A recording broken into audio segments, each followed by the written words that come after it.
Hello and welcome to another edition of the First Hour. Today we are playing the Abbey of Crime Extensum, which represents a fairly major deviation from our usual habits. Rather than playing some indie game that I picked up in a humble bundle that just kind of got packaged with something that I actually wanted, we're gonna talk about a game that I've actually been meaning to play for a little while now. As you can see here, the game was inspired by the novel The Name of the Rose by Umberto Eco, which is one of my favorites. I'm not sure if I prefer Eco's Foucault's Pendulum at this point, but either way, I'm keen to play a game about murder mysteries in a medieval abbey. The game was actually pitched to me by Wes in a podcast many moons ago at this point, and this is my first chance to actually sit down and play it. So you get to come along for the ride. But this also represents a fairly major deviation insofar as we're moving into story-driven territory rather than action and gameplay-driven territory. Hopefully that will translate to this format. If not, we'll learn our lesson.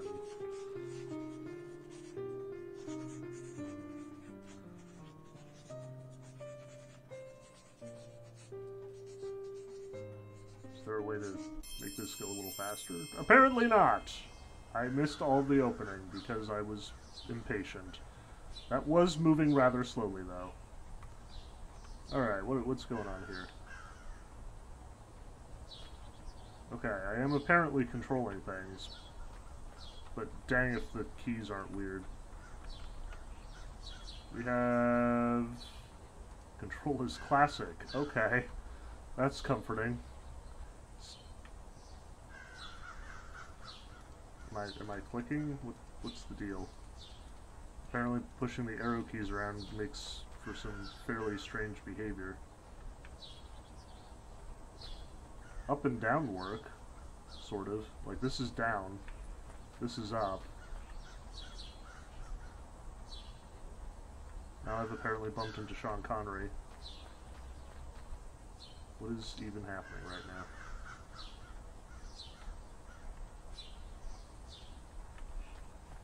Okay. Oh my goodness, that's what this is. I am literally either moving... I am rotating the character and then pressing forward to move in that direction. That is apparently what's happening. When I press down, the apprentice moves, but most of the time I'm apparently controlling Sean Connery here.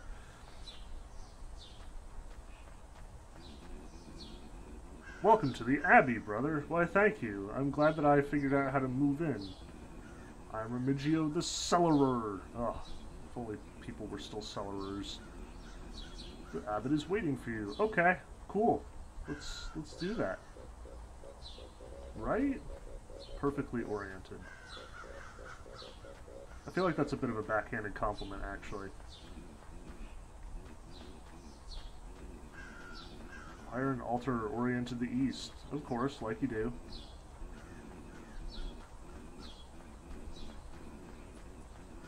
Only in medieval Europe do you have, like, this sort of laudatory conversation about architectural features and orientation. God bless them. I mean, how would you like it if somebody came to your house and was like, you know, your furniture is perfectly oriented. Way to put that couch in the west. It is kind of nice and meditative, though. It's said that when Umberto Eco wrote The Name of the Rose and planned out the monastery, he used, like, legit architectural documents reflecting the style of monasteries in that time. And then wrote accordingly. Like, it said that, I forget who the director was of the movie, but, like, at one point, the director said, like, all the conversations take place in the perfect amount of time, and Echo was like, well, yeah, that's because I literally walked the distances according to the monastery that I had laid out, according to the research I had done, and that's exactly how long it would have taken for them to, like, get to the end of a hallway and thus conclude their conversation. Like, Echo was freaking hardcore. I love that guy. Like, consummate scholar, bonus points all around.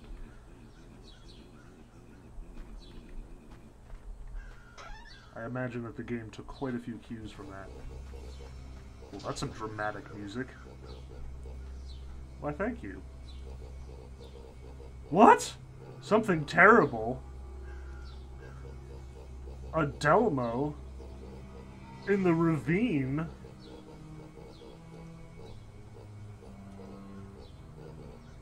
With the being pushed from the East Keep, maybe? How horrible. I'm sure it was just an accident.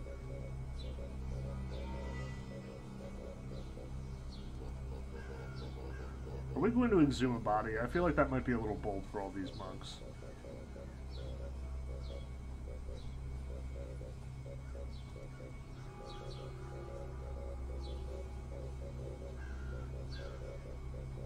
Yeah, suicide would be bad in medieval Europe.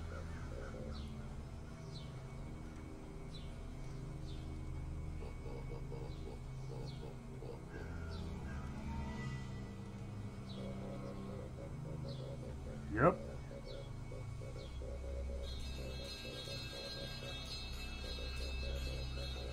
Yeah, that definitely would have been the case.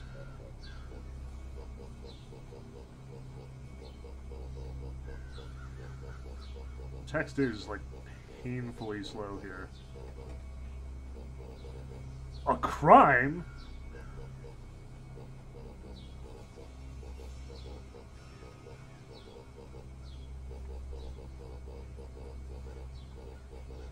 I mean, nobody wants the name of the Abbey to be tainted, it's true.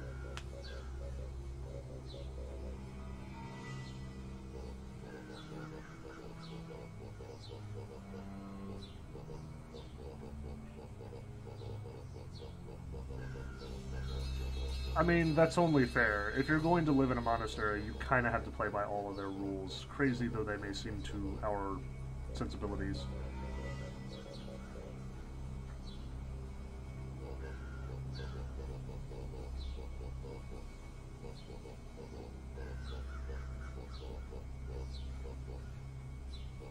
Well, I mean, when he's a monk, it makes sense that he would do that. And I would assume there's some scribing involved as well. There usually is, but... I'm also kind of amused by the fact that I have this apprentice that's just wandering around. Ooh, that's actually really smart use of the apprentice. We can use him to talk to. That's good. You know, like you do. Typically, any monk who makes that much of a stir, there are some people who want to venerate them, and some... I've walked into the door. And some people who want to burn them for heresy. This is just the way things go in monk circles. Ask me about Abelard and Heloise sometime.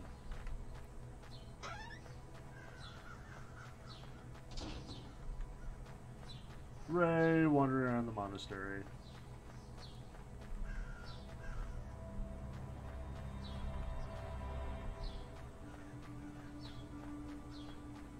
Creepy music for, you know, just wandering around a monastery.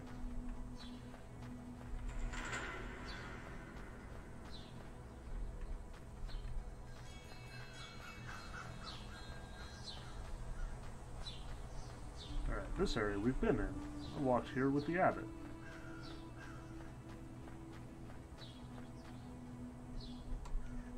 Well, if I can get in there, I don't know how.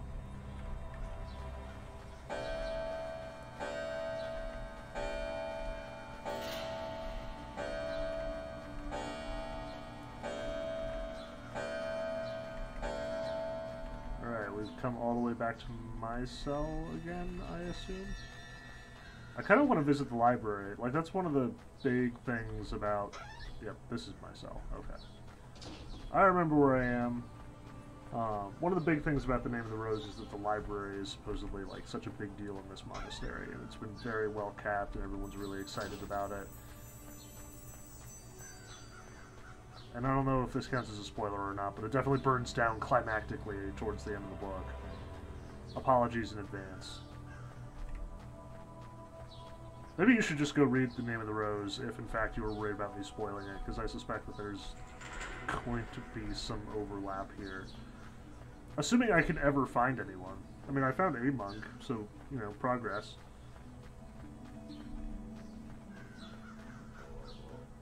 William! Why, thank you. Now I know my name. So I don't have to call him Sean Connery all the time. Is everything alright? Hard times indeed. What is this, 14th century? Papacy's probably a mess at this point. Oh, Ubertino. Evil between these walls? Say it ain't so.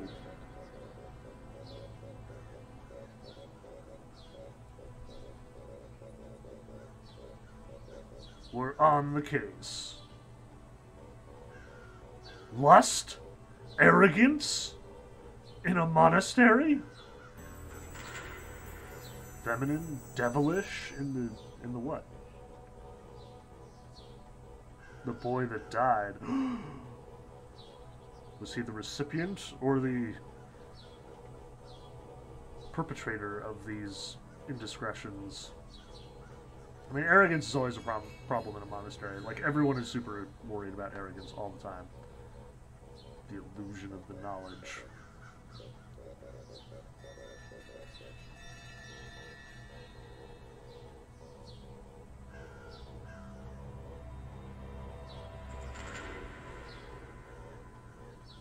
The heart can feel.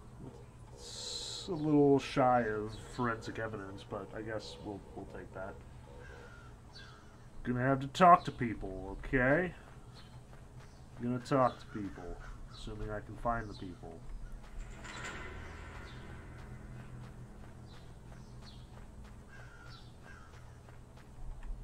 This is really disorienting for trying to find one's way around here. The fact that they keep changing the angles, like every time you walk through a passage, they're just like rotate the angles like 90 degrees. It makes sense for being able to, you know, see where your character is on the screen at any given moment.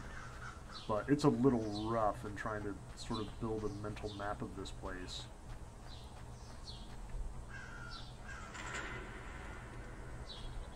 Like, I would love if there was, in fact, a map or something that I could see. But I'm not sure that that's the case. It does not seem like it. Certainly we haven't been informed of any. Like, you've watched as much as there has been at this point. There was zero tutorial on this one. You know, me fumbling around trying to figure out how the control scheme worked was... There's a dude! Well, he's outside. Alright, I'm going outside. Haha! I have you! Penitenzagit. Oh, wow. Is that Latin? I assume. Saint Pope comes to free us from all bad sins. Saint Pope? Is that a translation problem? Oh, okay. So he's as confused as I am. Alright, that's good.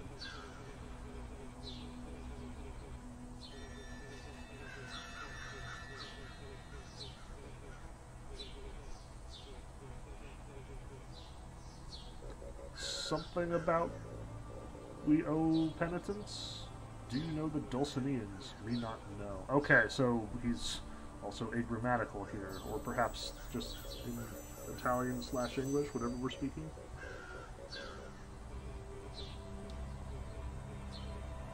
No, I think that's just his character. Oh, there's a lot trying to figure out here.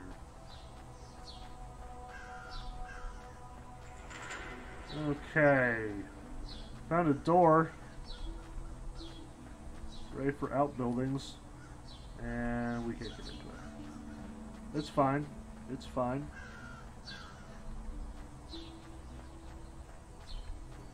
Alright, more humans.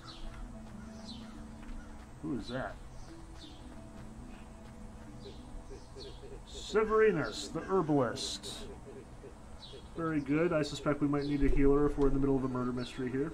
In charge of the baths, the hospital, and the orchard. Okay, that's pretty impressive purview. Oh. Sure. Glad somebody around here knows where they're at. Yeah, you compliment that orchard.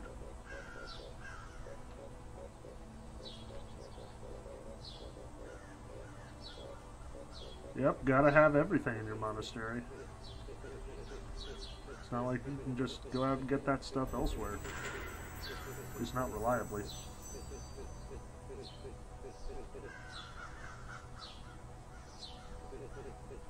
Okay, well, we've got an amateur doctor here.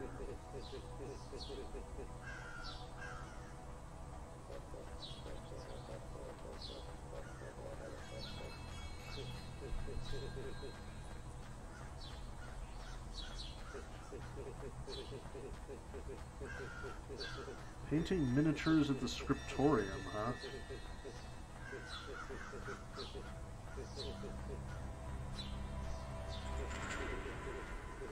Berengar, the assistant librarian. Gotta check that guy out. How good a friend was he?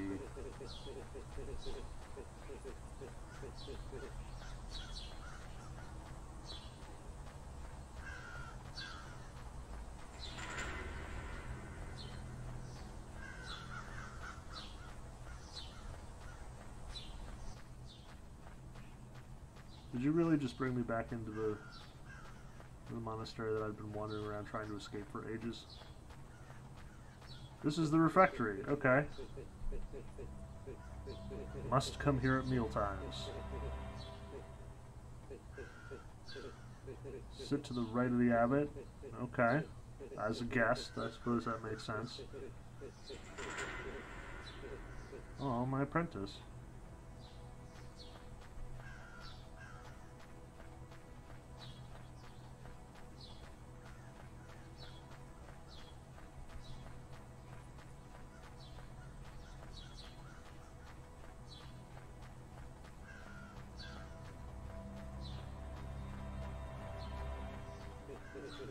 Alright, we got the kitchen.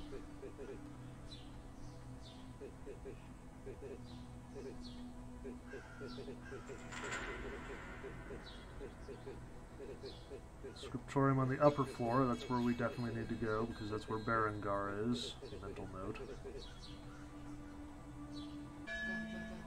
Oh.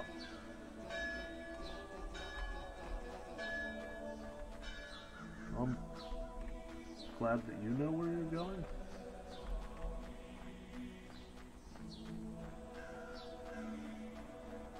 Why do I have a camera icon now? What does it mean?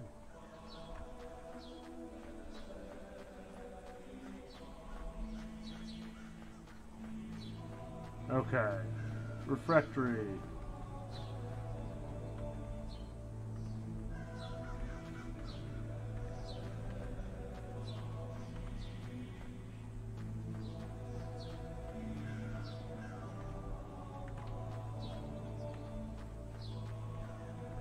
On the bright side, this seems to be an excellent opportunity for, like, a straight-up, you know, early scene in a murder mystery where everyone is required to show up to the meal.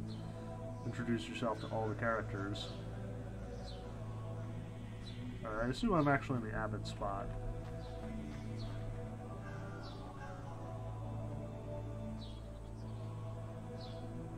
Don't mind me. Yes, bam, right to the abbot. Called it!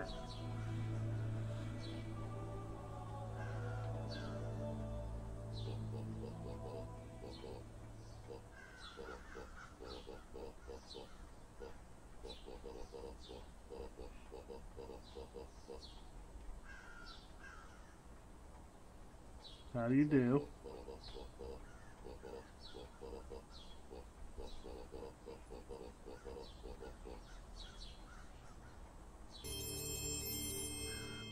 That is such a weird transition screen. Adzo, to the scriptorium! Away!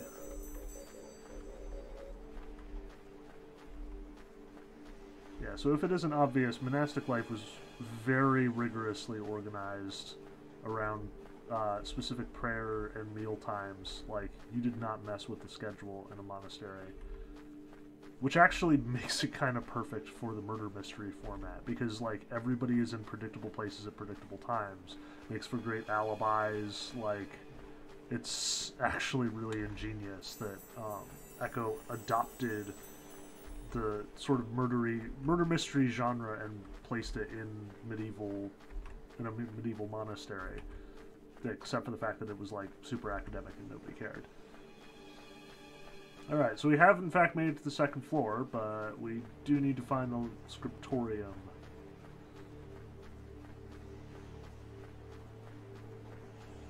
And it doesn't look like anyone wants to walk me there this time.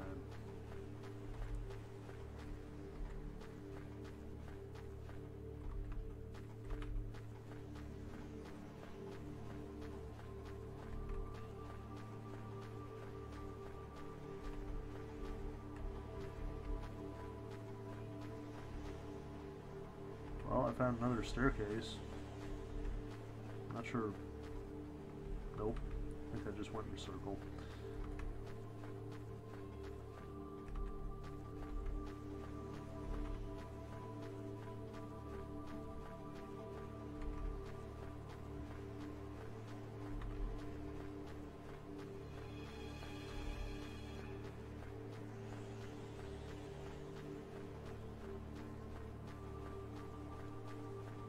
Alright, this looks promising.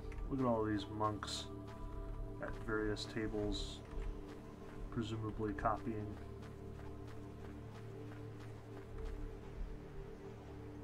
Hello? Yeah, I'm not gonna. Apparently it's gonna automatically trigger or nothing.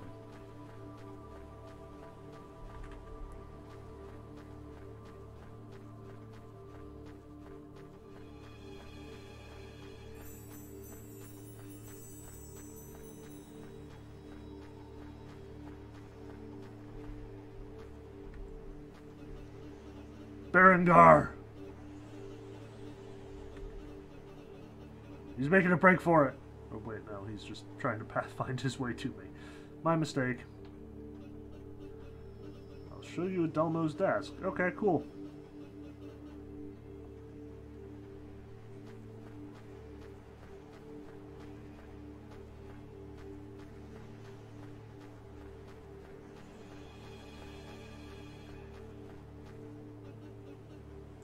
Vivid imagination.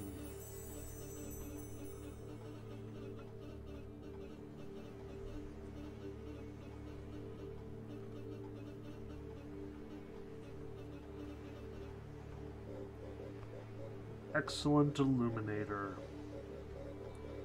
Oh, is William getting a little nearsighted?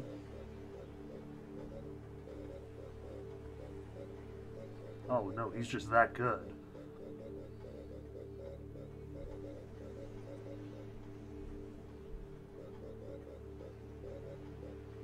Wow, that's not just humorous, that's probably a little blasphemous.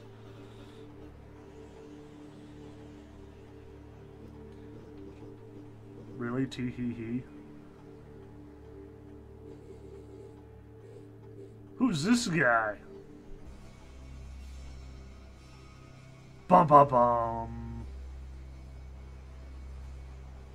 How dare you laugh? Jorge de Burgos.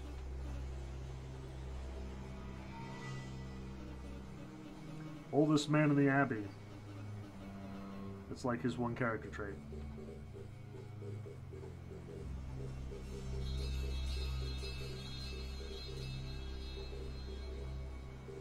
I've heard people laughing at laughable things. Laughter deforms the lineaments of the face and makes men look like something. Look like monkeys! Yeah, it's actually this whole thing in The Name of the Rose that apparently, like, the first 100 pages or so are devoted to, like, this elaborate discussion of whether or not humor is sinful. like, because this was actually a legit discussion that a lot of medieval thinkers were having. It's like Echo actually mentioned in either the introduction or the afterword or something that he included it as a test, and that his readers would have to overcome all of the boring intellectual scholarship about humor in order to get to the actual, like, exciting murder mysteries part. So I find it very appropriate that, like, here we are talking about humor for a substantial part of the opening part of the game. And we have, again, like, this medieval debate going on. William defending humor, and our old curmudgeon arguing that it is sinful and wrong. Like, here we are bringing Aristotle to bear. What if Jesus was laughing? Like, oh, man. But yeah. So, apologies if this is boring. Personally, like, I read that section, I was like, this is fascinating! But that's because I'm a giant dork, and philosophy is kind of my thing. It was never written! I love that. Or medieval conspiracy theories. Aristotle's Poetics was totally not written by Aristotle. It was pseudepigraphic. Enough! I will not tolerate your reverence for Aristotle. Apocryphal nonsense. Grrr. He has super passive-aggressive scholarship in monasteries.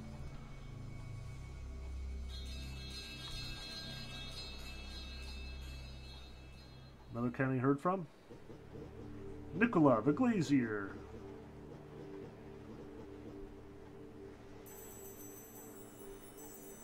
Hi. Oh right, I've got my spectacles.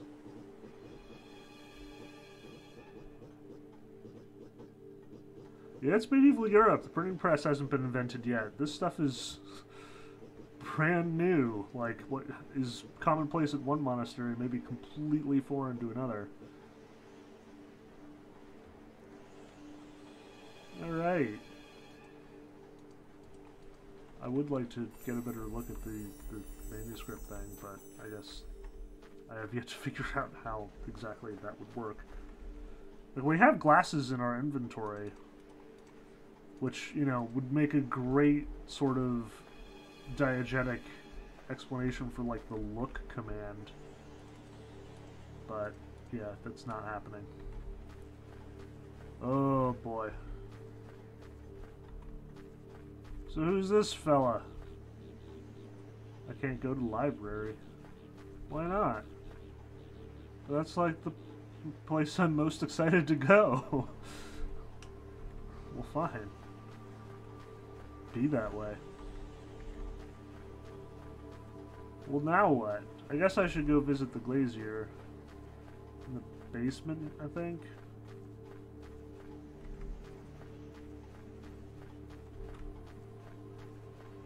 Oh man, it's gonna be quite the hike, isn't it? I have literally found no other way to interact with this game than just walking around and seeing what happens. Just drive that plot forward. Gonna be a long hour, I suspect.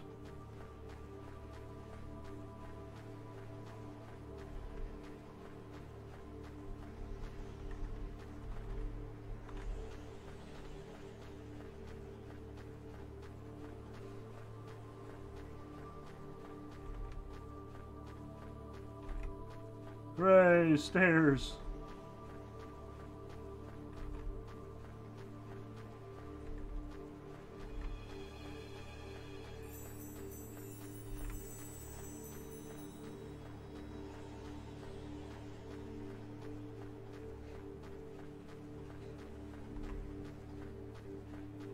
I'm also guessing, hoping, that time is not actually, like, moving when I'm walking around doing stuff. Like, the fact that I was, you know, walking around the monastery and got interrupted because it was time to go to the refectory, I'm hoping that that was, like, a pre-programmed, preset thing, and that I'm not, like, secretly being timed and that any moment now I will be interrupted and there will be more prayers or something, and I will be required to go do the thing, thus potentially interrupting, derailing, and or like preventing me from actually solving this mystery. This chimney is used to warm the scriptorium. The heat rises to the upper floor and warms it. Gotta love medieval architecture. Even if it is now totally impassable. Did I get stuck? Alright. There we go. We escaped the chimney. I'm okay.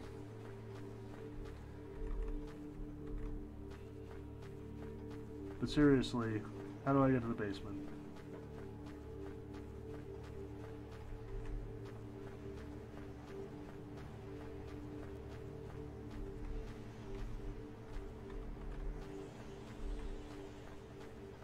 What is this? Is that a chimney? You there! Alright, never mind. No way I'm gonna catch him. Alright, now we're in the kitchen. It'd be logical for... Nope, that is not where we're going.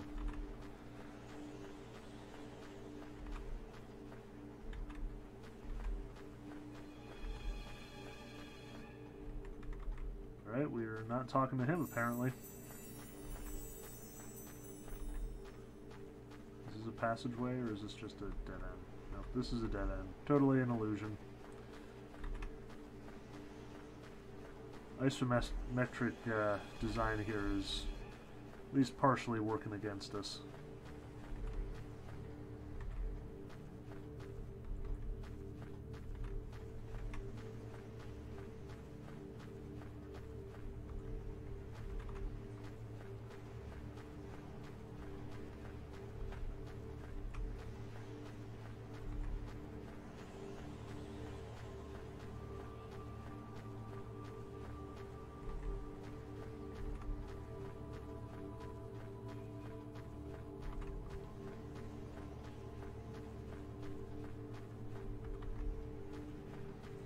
Nope, not that way. We've been that way.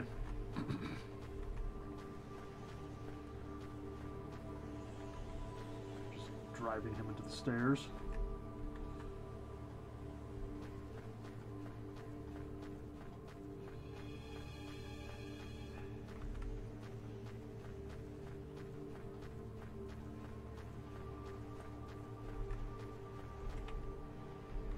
Am I leaving?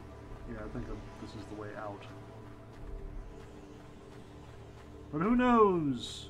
Who knows? Alright, now we're back in the refectory. Here's the stairs.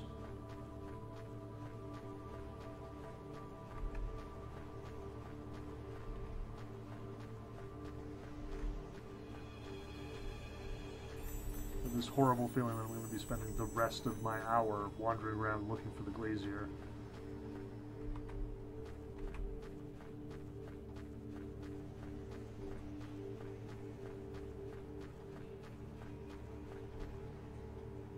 Yep, getting more and more plausible all the time. Let's press some random keys and see if I can't bring up a map or something.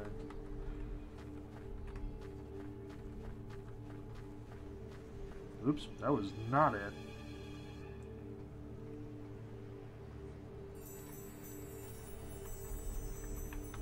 There we go.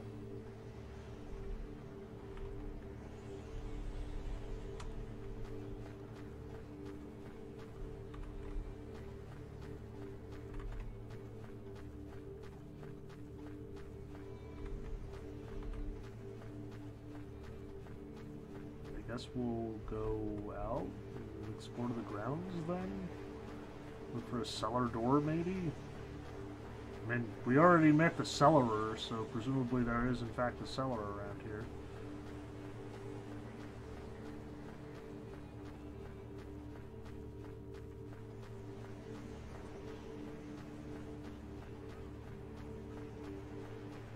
Maybe I'm just playing it wrong. Maybe I should have my copy of The Name of the Rose open in front of me with the map laid out. Like, I have a sneaking suspicion that this is very, very faithful to Echo's map.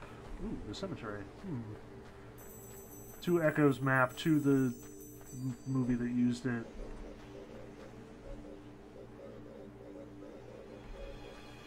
Like, I suspect that the developers are, you know, following Echo's designs with serious care and devotion, which, you know, is really neat in its own way. Like, it's pretty awesome that they, you know, devoted that effort, devoted the resources to making sure that that was as close to the book, as close to the movie as they could. Not sure if it really benefited it as a game, though. We're going to have a long talk about adaptation in our recap later. Or maybe now. You know. Not like anything else is quick to happen around here. Well, we have apparently discovered the... I'm not sure what the monks would call it, but... as a Protestant, I'm tempted to call it sanctuary. That is not the right term.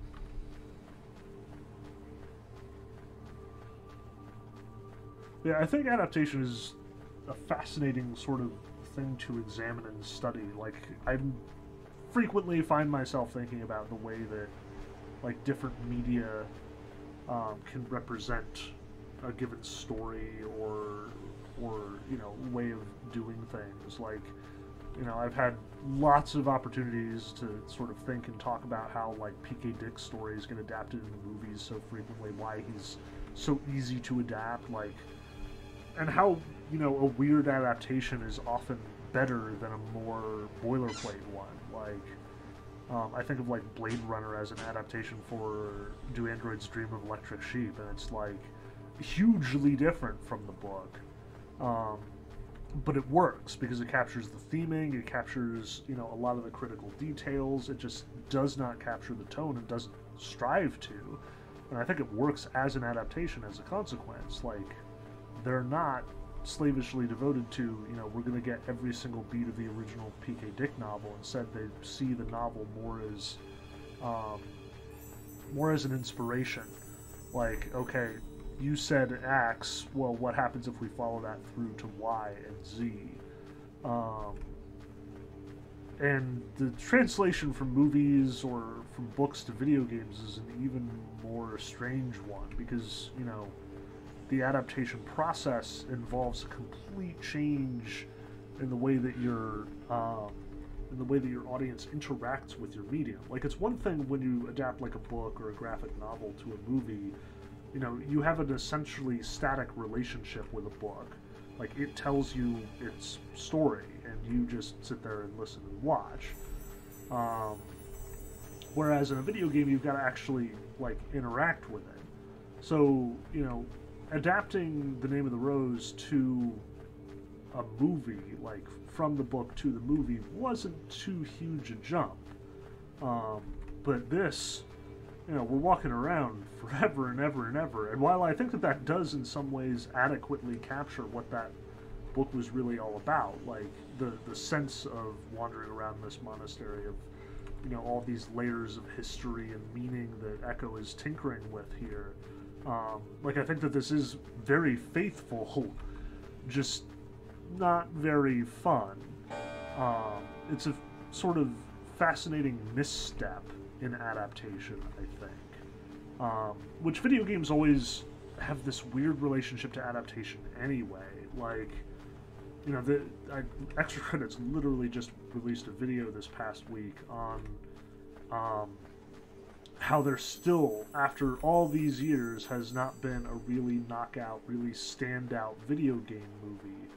And they were hypothesizing that the reason why that is because all of these movies lately, especially like your Sonic the Hedgehog or Mortal Kombat or what have you, they didn't stick with the original characters. They introduced this, like, bland new fish out of water audience POV character to sort of, like, drive the plot of the movie and sort of allow the uninitiated to interact with this.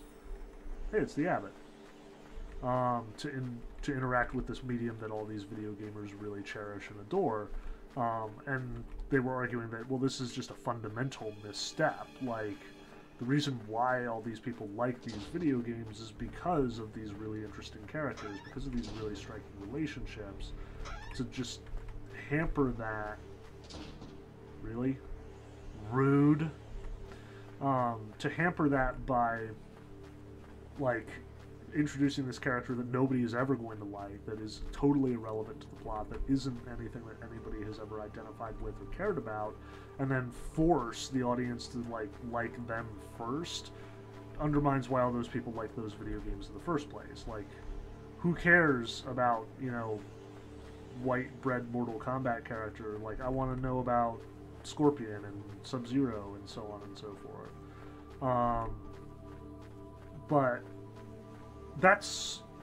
there's something equally striking about that, because, again, just as here we're going from a medium that does not have audience interaction to a medium that does, and we have to, like, add gameplay to make this work. In those situations, you're moving from a medium that does have gameplay, stripping it out, and trying to find what you're doing with it as a consequence. Like, okay, so why should we care about the weird lore, the weird world of Mortal Kombat? Why should we care about Sonic or Eggman or anything that's going on in Sonic the Hedgehog, if we don't have the fundamental, like, joy of running at high speeds or, you know, committing fatalities? Like, what the heck is the point of these things if we are reduced to the story? Alright, so we can't even go down these stairs. Confound it.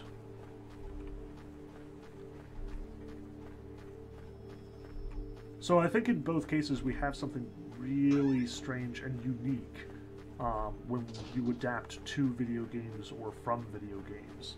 And I think the success stories are actually pretty few and far between. Like, I think that like, adaptation from a static medium to the dynamic medium of games works best when the people who are sort of doing the adaptation feel free to tinker with the gaminess of the property. Like, I think of Alien Isolation. Like, everybody, like, there was a lot of praise for that game when it first came out. Like, there had been tons of Alien games before Isolation in 2017 for sure.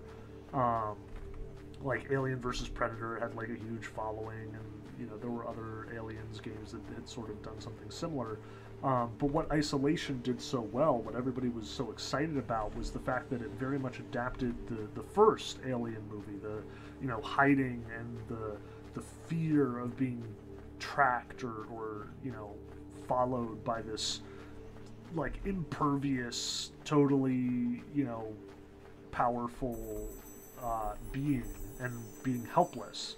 Like, Isolation, rather than try and adapt the events of the first Alien movie, or the characters of the first Alien movie, or, you know, any of the things that usually get adapted to video games or something like that, they just threw out the playbook and said, okay, what makes a good game? Why do we like the Alien movie? You know, what appeals to us about it? And how can we capture not the story, the lore, the whatever, but the experience? How do we make that happen? I found someplace. Hooray! I found the workshop. At long last. Here I repair the stained glass windows and make some craftsmanship work. Alright then. That was anticlimactic. Could you please show me your oculi de vitro cum capsula? Your glasses. At least that's what I assume he's saying. Is he going to upgrade them? It would be totally out of place, but I kind of really want him to hold them above his head and go da-da-da-da.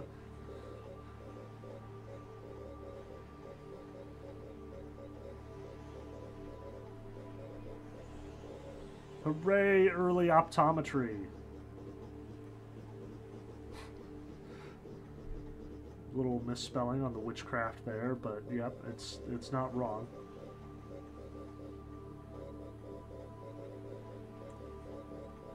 It's not devilish magic, but divine, manifest by means of human science. Thanks, Thomas Aquinas.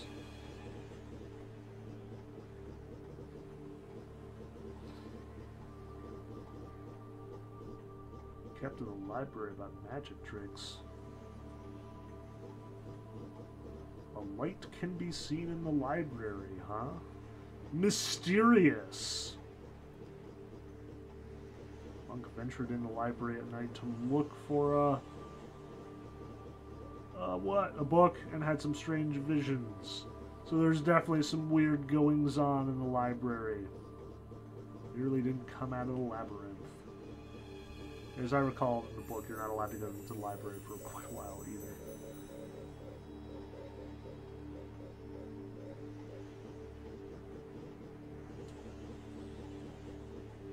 Yeah, I don't believe in demonic appearances, but magic, absolutely. I was repairing a window of the infirmary.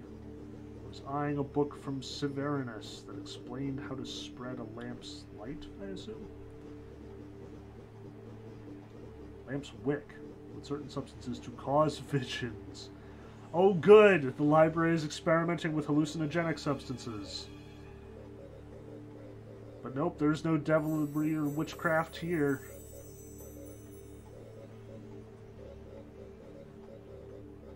There's some fascism going on here. P.S. Echo was kind of paranoid about that as well. But, you know, Echo grew up under, like, Mussolini, so makes sense. The Italians' relationship to their fascism is actually really fascinating. Like, a little while ago I read a bunch of Echo on the subject and a bunch of Italo Calvino on the subject, both of which are, like, these amazing authors. I love them both. But both of them were writing about their experiences growing up under Mussolini. I figured we was going to hit a... we were going to hit another, you know, pre-programmed event thing. Alright, that's smart, using our apprentice to sort of direct us as we are walking when we are supposed to walk places that we need to go. Well played there, game. You have successfully bamboozled us as far as how this whole layout works, but you have in fact solved that problem. At least, you know, partially. Hooray, Vespers. Early morning prayers.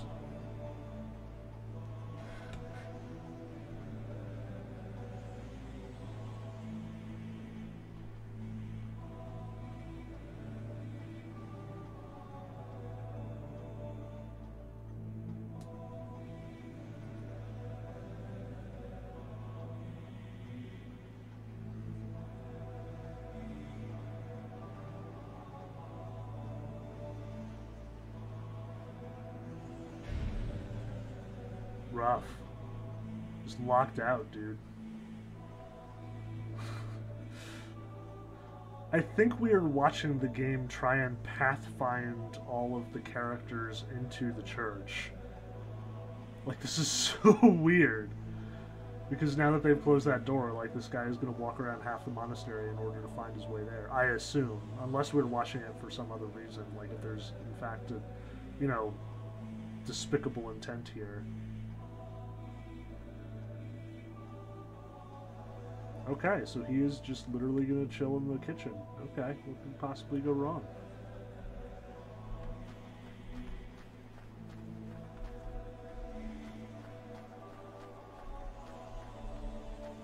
Alright, we're all here. Well, never mind. There's... Brancato, is that?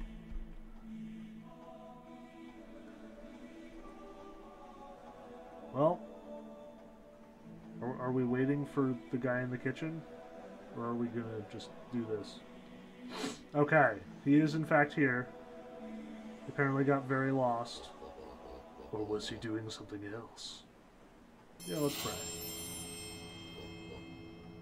Go to your cells. It's Compline. Where did my apprentice go?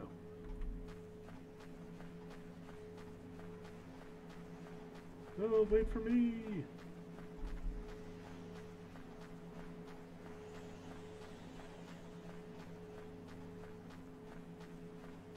Oh, Vespers is the evening prayers. My mistake. I was confused with Matins. Where's Adso?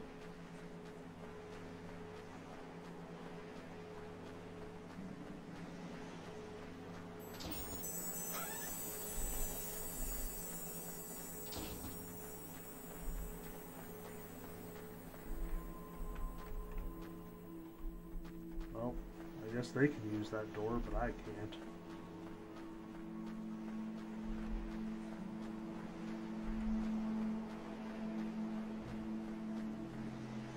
Can't use that one either. They've locked me out. I'm gonna die here.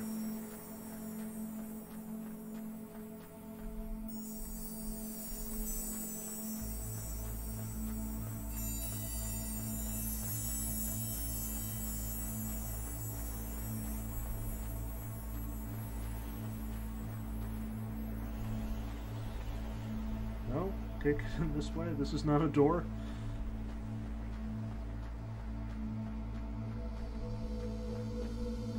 I'm trying, dude.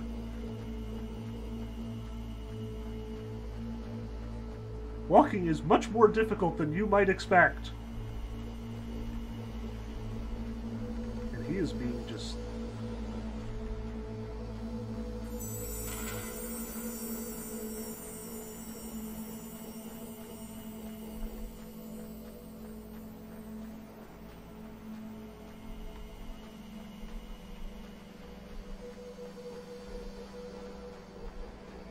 Hey man, if I had any idea where I was going, I totally would. I'm not actually trying to find the stables.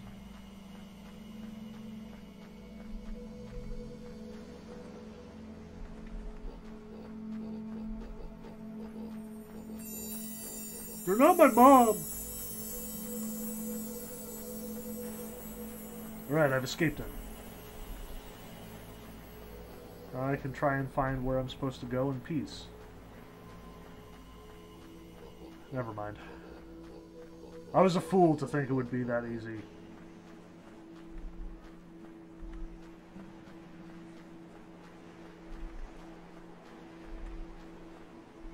Nope. So not where not myself. Good to know. Yep, it would be, wouldn't it? You'll never take me alive, Abbott.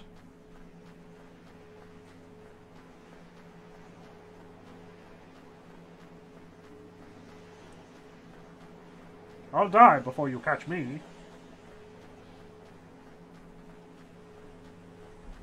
Alright, I think this is actually where I'm supposed to go. Like, vaguely.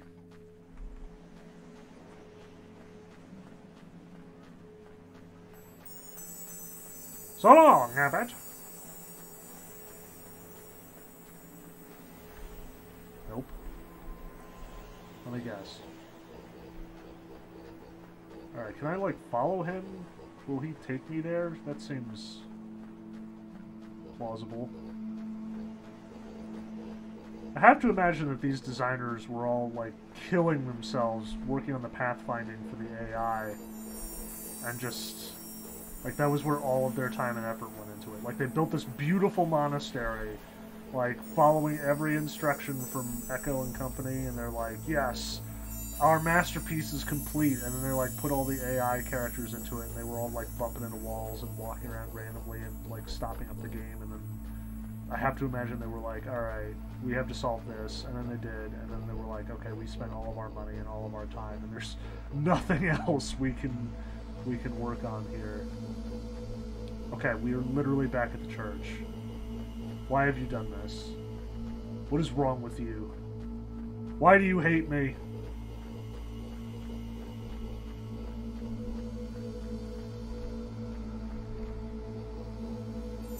keep this abbey forever? Seriously? They kicked me. They booted me. I'm starting at the beginning again. Oh. So many demerits. So many demerits. Thank you, Remigio the Cellarer. Thank you so much. Oh. Oh. Well, this is a new experience. I knew it was going to happen eventually. I figured there would come a time where I was going to do the first hour. And I was going to attempt to play an hour of a game, and I would get like halfway through and be like, I can't handle this anymore. Like, we are not going to make the hour. And I'm going to do it, because we are close. We're like, what, 10 minutes off? Gucci Kopi, what is the time? I cannot believe... Really? Now we're doing the office hallway dance? Come on now. I cannot believe that they literally restarted the game because I did not make it to my cell on time. Because of their terrible... terrible orientation choices.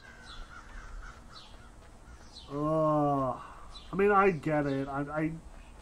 It's hard for me to be too upset. Like, this strikes me as such a labor of love. The fidelity that they're working with here is just so impressive. But seriously, oh man, that's a bad call. You cannot turn this into a roguelike because the player cannot figure out how to navigate your space because the layout is so difficult to read.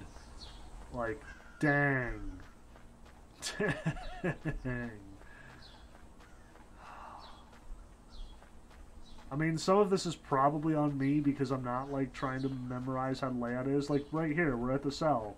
I, in theory, should be absolutely carefully watching, like, every part of this so I can retrace my steps when the abbot tells me to go to bed. But seriously, oh, man.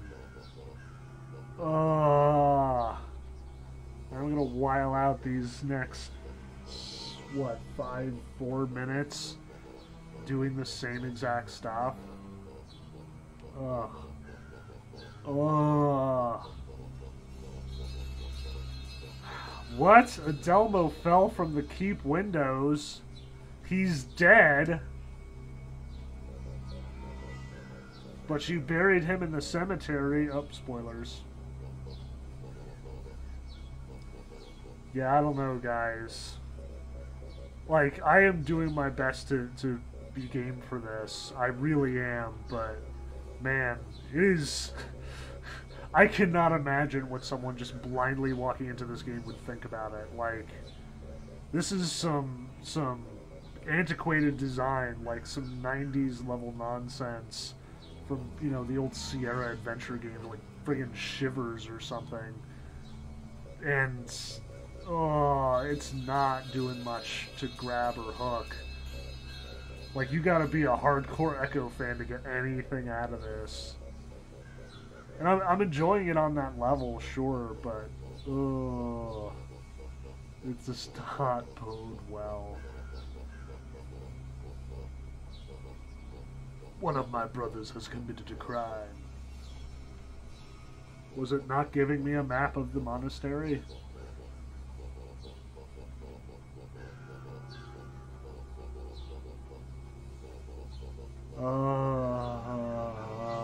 Maybe that's what I'll do for the next 5 minutes. I'll just, like, stand here going,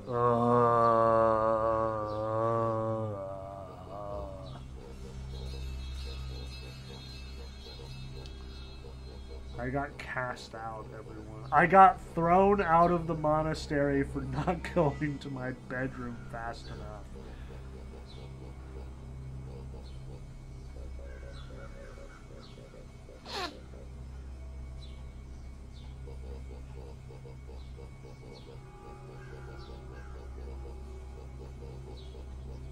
There's going to be so much footage of me just walking around aimlessly. Oh, the B-roll is going to be bad. Yep. Yep, you go right ahead and leave. Who is Ubertino indeed?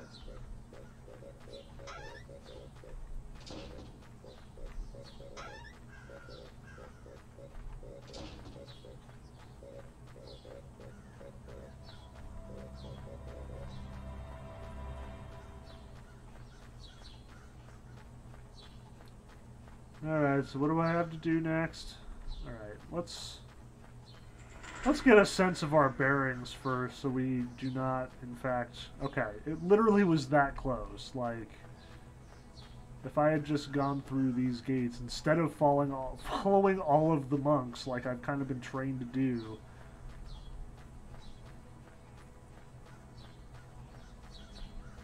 Oh my gosh, can I not find my cell? It was literally right there. Alright, we're doing this. We're doing it. Through this door? Nope, this door is now closed and locked, apparently. How about this one? Alright. This door works, but this is not the door we want. Oh my gosh. Yeah, this is rough. This is really rough. Like, I literally just got dropped here. I literally just followed the abbot. And I'm already disoriented. And again, that might be on me if I was paying 100% attention instead of trying to be entertaining as well. If I was not streaming this game, maybe I could figure it out, but... Maybe my spatial awareness is wrong. Like, are you all sitting there right now? Oh, never mind. Well, that was exciting, wasn't it? Let's recap. Though I don't think there's going to be anything too terribly new to talk about at this point. I am recording this directly afterward, largely because I think I've had enough time to reflect on this one. Usually I like to give it a little time, think it through, but I feel pretty confident at this point. So, the big deal here is it's Umberto Eco. Hooray, Umberto Eco. Like, we do love our Umberto Eco here. And I think that there is, you know, something really admirable about trying to recreate this world, this environment, in such detail. Like, I did not, in fact, check the whole, you know, the game against the actual, like, maps in the Name of the Rose. But I am willing to bet that the original designers, I guess Manuel Pazos and Daniel Kellerman, were like incredibly faithful. It felt right. The problem is this is a game released originally in, if I'm not mistaken, 1987, and it shows. Like, man, it shows. I was dumping on it because I sort of assumed that we were working with a game that, you know, was relatively modern, just, you know, using the sort of indie retro style. But no, this is like legit a 35-year-old game or close to it at this point. So, like, with that in mind, I am going to sort of scale back my expectations a little bit. It's weird somehow that I'm playing these games for, you know, the first hour that all turn out to be actually really old. First Adom and now this. But at the same time, like, even by 1987 standards, that was rough. Like, I've played a fair number of games from you know, the 80s and 90s. Like, this is the Nintendo, the NES era. Decent game design, as nascent as it was out there. And while, like, other games from 1987, like other adventure games of the same ilk, were probably, if anything, less sophisticated, I still feel like that one just does not translate all that well. Like, 1987 is kind of famous for having some weird games. Like, that's the release of Maniac Mansion, which was pretty solid. Like, this was the early LucasArts days. But it's also the age of, like, wonky sequels. Castlevania 2, Zelda 2, like the one where it's a side scroller, that Zelda.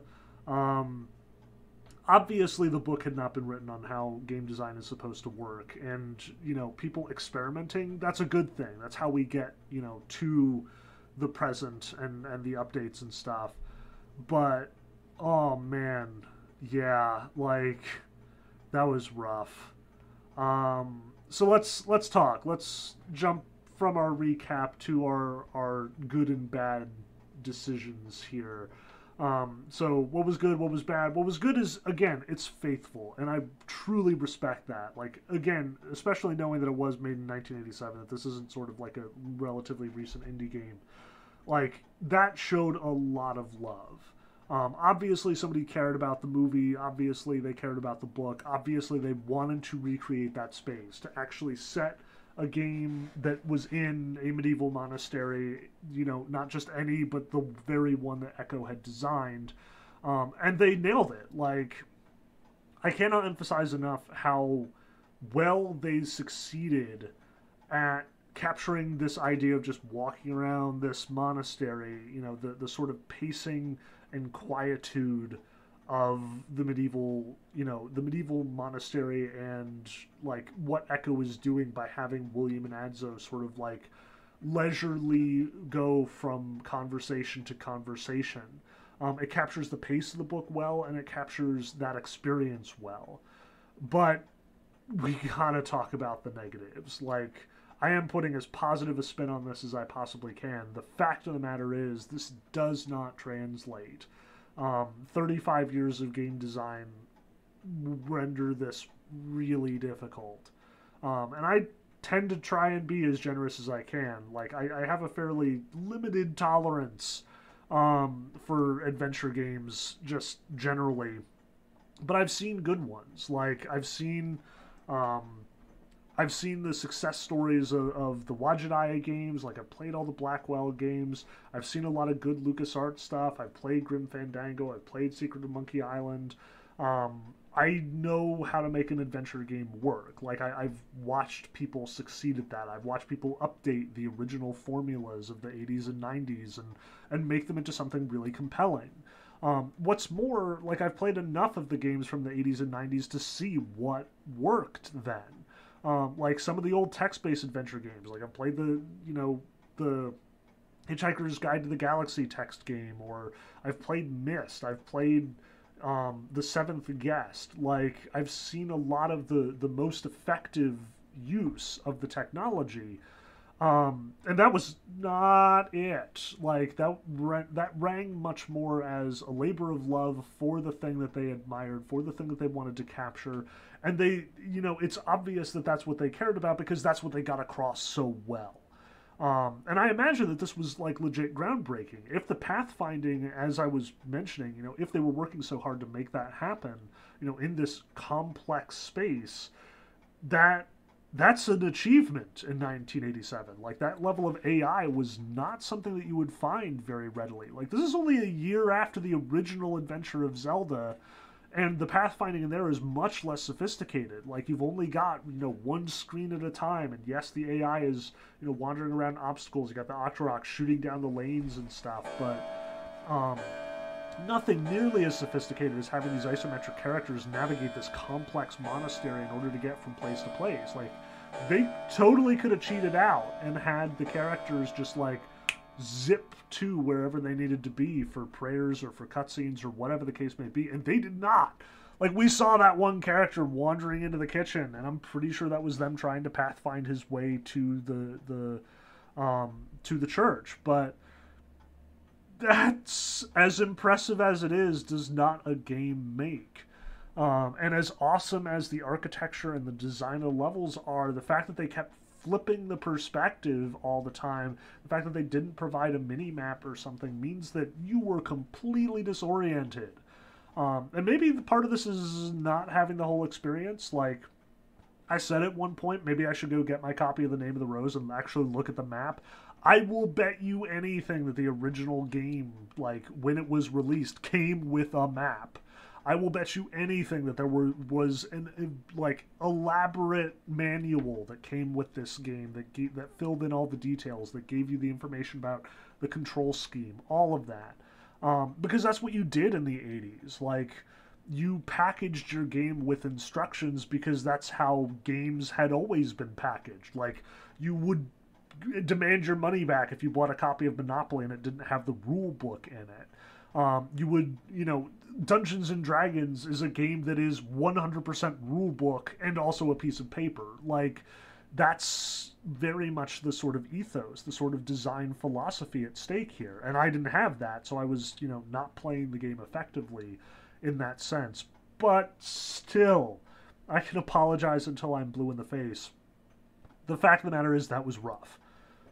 That was really rough. That lacked the elegant design of like a Mario or a Zelda, where everything about the world was immediately discernible. It very much lacked the sort of the sort of design of a Myst or a early adventure game like Maniac Mansion, where the screen was sort of laid out in front of you and you could navigate easily from place to place.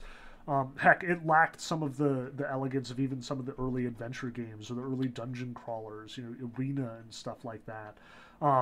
It does not translate because I doubt that it worked even in 1987. It's a heck of an experiment. It's an important one. I'm glad that it exists. Just as a labor of love, as a way to explore the area, as a way to sort of advance pathfinding technology, all of that. Kudos, kudos, kudos. I cannot at all recommend this, though. Like, I cannot say to contemporary gamers, yeah, definitely play this. It's a throwback, but it's worth it. It just really isn't in my mind. The adaptation, it was like, if you remade this now, and I would honestly highly recommend it. Like, because you've got that faithful, recreation of the environment, that's a solid skeleton to build from. If you remade it today, it would be fairly easy to just take the layout as they had originally had it, render it in 3D or leave it as isometric, and then just plop in a mini map, plop in, like a compass or something, some basic design elements, some basic HUD elements, a tutorial, and it would make things so much better. So with that in mind, let's talk about what this teaches us. First off, when you are designing your game world, when you are interacting with a game world, there are a number of things that you need in order to sort of like make your mental map of the space that you are working with. You need a consistent point of orientation. Like, that's why those early NES games work so well. Legend of Zelda the First has this constant top-down perspective, and as a consequence, you always know this is north, this is west, this is east, this is south. It is 100% constant. It never changes. It never moves. Like, this screen is always and forever below that screen, and that screen is always and forever above this screen. And since Abbey of Crime Extensum was rotating the camera, like changing the angle on the isometric perspective, rather than giving the effect of a full 3D environment, which is probably what it was going for, instead it just totally ruined any chance that I had of trying to like place the various locations in the monastery in relation to one another. Like, you walk out of your cell and you head up it through a door, and then immediately rotates like 90 degrees, and now that same up is to the east or at the right side of the screen, which is just further not helped by the fact that you're constantly like shifting your walking direction with left and right. Like, the control scheme is not helping that either. But without that fixed perspective, it's impossible to make headway of the space. And I know why they did it. Like, I think this was a really interesting attempt at early 3D. Like, here is how we are going to explore this 3D space. You can literally, like, see it from every angle. And additionally, it allows them to include all the architectural details. Like, you know, what you see facing any given direction may change. But because the camera controls that, and that is pre-programmed, you do not control it. As much as this is a feat of 1987 design, it still just serves to disorient. And it's so much a part of this game. Like, because the fundamental thing that you were doing is interacting with the monastery, because this is the highlight of what you were doing. Like, you were walking around this monastery, this faithfully reconstructed place, but you have literally no way of interacting with it in a consistent way to sort of like build up your knowledge of the area, besides, you know, beating your head against it over and over and over again, as I was about to. You know, it makes it incredibly difficult and incredibly frustrating to sort of build that understanding of the world, which is so crucial to what they're doing. So I guess the lesson to be learned here is, first, know what you are doing as far as adapting to a video game. Like, the game designers here were first and foremost concerned with, let's represent faithfully the place, the monastery. Like, the dialogue is pretty solid. It definitely borrows from the book, borrows from the movie, with, you know, the occasional typographical error or whatever. But clearly the primary way that you're going to interact with this game is you're going to wander around the monastery, you're going to bump into people, you're going to explore, you're going to, you know, interact with this space, but that isometric view with the constantly shifting viewpoints will constantly kick you out of trying to build that map. You know, even think of something like Metroid, or Super Metroid, or even the original Metroid. You know, again, these are games about interacting with the world. Like, there are certain places that you can go, and there are certain places that you can't go. And the places that you can't go, you will be able to go to, so you have to make your little mental map. You have to remember, okay, this door I can't get through right now. I should come back here when I've got the next upgrade. Or, you know, this area requires that I be able to, like, do this fancy thing, which I can't do just yet.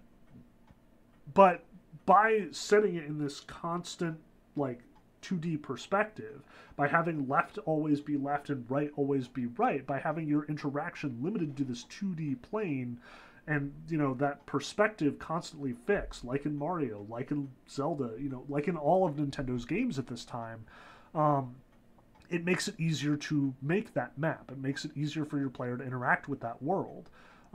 So if your goal is to make a world for the player to interact with, you've got to make those rules consistent. You've got to make the layout consistent. You've got to make the directions consistent. So will I play more of it? Probably not. Like, I recognize the accomplishment here, and I do respect it, and I apologize if it looked really boring from, you know, the YouTubers or the YouTube viewers' perspective.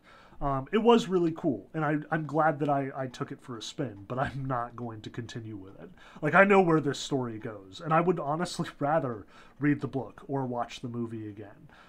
As neat as it was to walk around that monastery, I think a lot of games since have captured that more effectively, or at least could, using modern technology. Like, I'm a huge fan of the Assassin's Creed games. I've played many of them, not the most recent ones.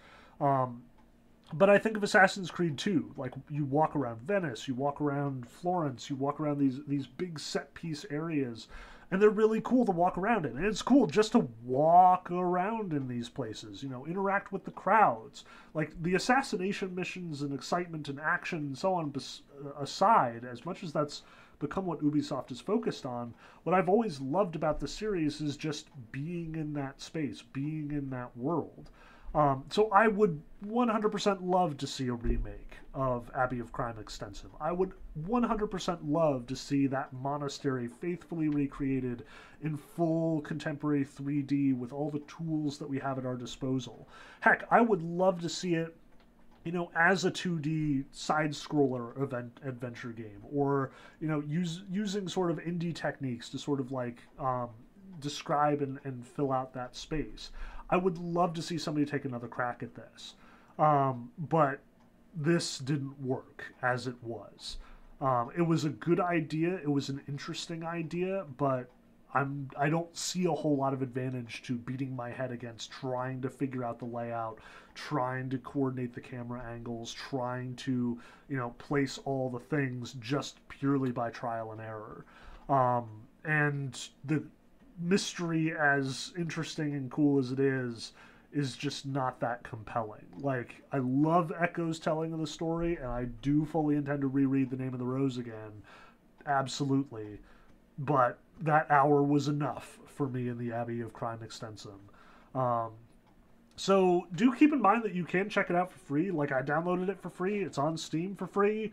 Like, you can find it all over the place, abandonware sites, things like that. So feel free to try it out. Like, by all means, if it looked interesting to you, go for it. It was a cool experience, but I would not recommend it if it didn't appeal to you all by itself. So, as always, that's it for the first hour. Who knows what we'll come up with next week. Hopefully something a little bit more engaging to watch. In the meantime, again, you like this stuff, like, share, subscribe, press the notification bell, whatever it takes. Again, the more feedback I get about this stuff, the more likely I am to continue doing it. So thank you for sticking with me through the Abbey of Crime Extensum. I hope that you and your rigorously scheduled day are not subject to murderers. Until next week, farewell.